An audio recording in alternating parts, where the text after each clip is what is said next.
एक गांव में रामू नाम का एक धोबी रहता था।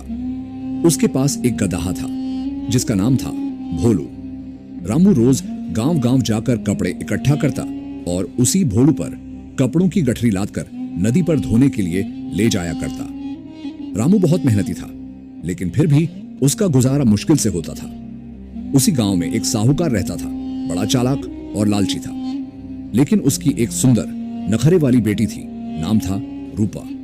रूपा को शौक था गधे की सवारी का, और सबसे ज्यादा उसे गधे पर बैठकर गांव में घूमना अच्छा लगता था। रामू को एक दिन पता चला कि गांव का साहूकार भारी ब्याज पर लोगों को पैसा देता है। रामू ने सोचा कि अगर वह कुछ पैसे उधार ले ले और नया कपड़े धोने का सामान खरीद ले तो काम बढ़ सकता है, और फिर वह ढेर सारा पैसा कमाकर अमीर हो जाएगा और साहूकार का कर्ज भी चुका देगा। यही सोचकर वह साहूकार के पास गया। साहूकार ने उसकी हालत देखी और सोचा, यह धोबी कभी पैसे नहीं लौटा पाएगा, लेकिन इसका गधा अच्छा खासा है। उसने शर्त रखी, मैं तुझे पैसे दूंगा, लेकिन अगर समय पर नहीं चुकाए तो तेरा गधा मेरा हो जाएगा। रामू के पास और कोई रास्ता नहीं था, इसलिए वह साहूकार की बात को मान गया। रामू ने पैसे लेकर नया सामान खरीदा और मेहनत से काम करने लगा। कुछ ही महीनों में उसका धंधा चल पड़ा। उसने कुछ पैसे जोड़कर साहूकार को लौटाने का फैसला किया। जब रामू पैसे लेकर साहूकार के पास पहुंचा, साहूकार ने बहाना बनाया, समय निकल गया, अब तो गधा मेरा होगा। रामू दुखी हो गया, लेकिन वह कर भी क्या सकता था। उसको अपने गधे को साहूकार के हवाले करना पड़ा। साहूकार गधा पाकर बड़ा खुश हुआ। अब उसकी बेटी गधे पर बैठकर हर सुबह सज धज के निकलती, माथे पर बिंदी, बालों में गजरा और पैरों में घुंघरू की झनकार। फिर बड़े ठाठ से गधे पर चढ़कर गांव की सैर करती। भोलू भी कम नहीं था। वह चलने से पहले जमीन पर खुर मारकर स्टाइल मारता और फिर शान से चलता जैसे कोई राजा हो। एक दिन सुबह सुबह गांव में हल्की बारिश हो रही थी। रूपा हमेशा की तरह सजी धजी भोलू के पास पहुंची। भोलू तो हमेशा टाइम पे रहता था, पर उस दिन वो चुपचाप खड़ा था, कुछ उदास सा। रूपा ने माथा टेढ़ा किया। क्या हुआ भोलू, तू आज इतना शांत क्यों है?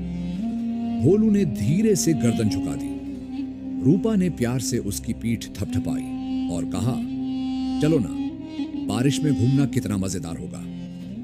भोलू चुपचाप बैठ गया। पहली बार उसने रूपा को अपने ऊपर चढ़ने नहीं दिया। रूपा थोड़ी हैरान हुई, लेकिन फिर उसके पास बैठ गई और उसके शरीर को सहलाने लगी। उसने रूपा की तरफ ऐसे देखा जैसे कुछ कहना चाहता हो। रूपा सन्न रह गई।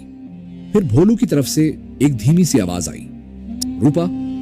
रूपा की आंखें फटी की फटी रह गईं। वह सोच भी नहीं सकती थी कि एक गधा इंसानों की तरह बोल भी सकता है। भोलू ने धीरे से सिर हिलाया।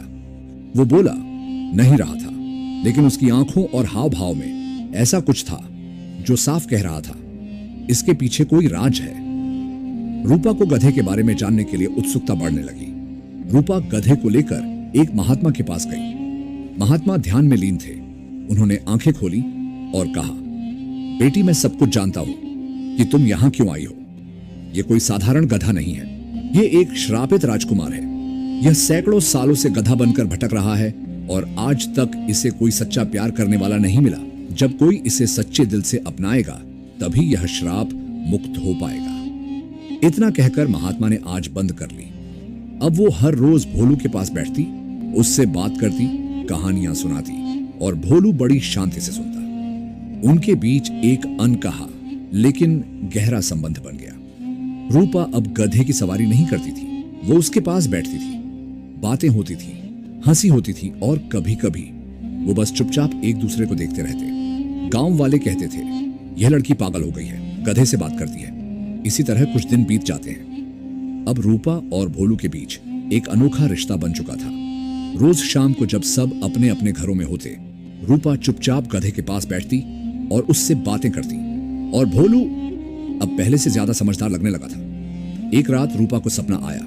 वो एक महल में है, चारों ओर दीप जल रहे हैं और सामने एक राजकुमार खड़ा है। उसकी आंखें ठीक वैसी ही थीं जैसी भोलू की। राजकुमार ने कहा, रूपा, तुमने मुझे पहचाना है, अब समय आ गया है। रूपा की आंख खुली और दिल जोर जोर से धड़कने लगा। अगले ही दिन वह गांव के उस बाबा के पास पहुंची जिसने पहले भोलू की सच्चाई बताई थी। रूपा बोली, बाबा मुझे सब सच सच बताओ, भोलू कौन है? बाबा ने गहरी सांस ली और कहा, बहुत समय पहले की बात है।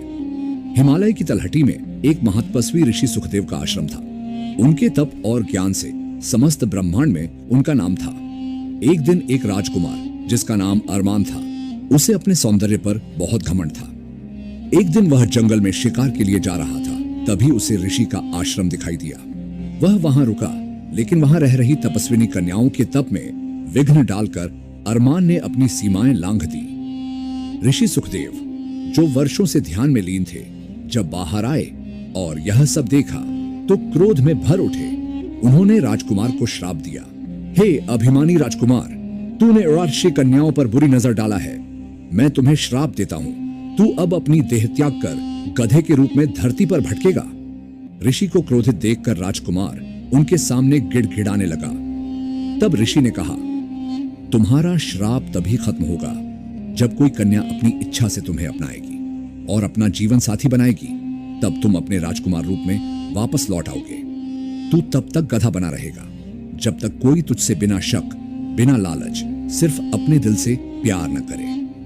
वह राजकुमार इस गांव में गधे के रूप में आ गया और वो है भोलू।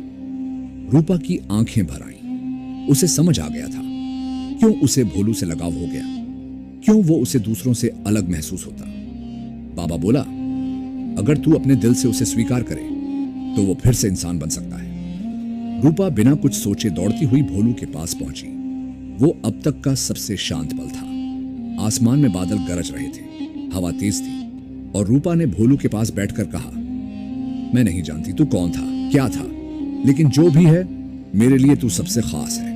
अचानक भोलू कांपने लगा। एक तेज रोशनी फैली, हवा एकदम रुक गई। जब रूपा ने आंखें खोली, उसके सामने एक जवान सुंदर राजकुमार खड़ा था, वही जिसकी आंखें भोलू जैसी थीं।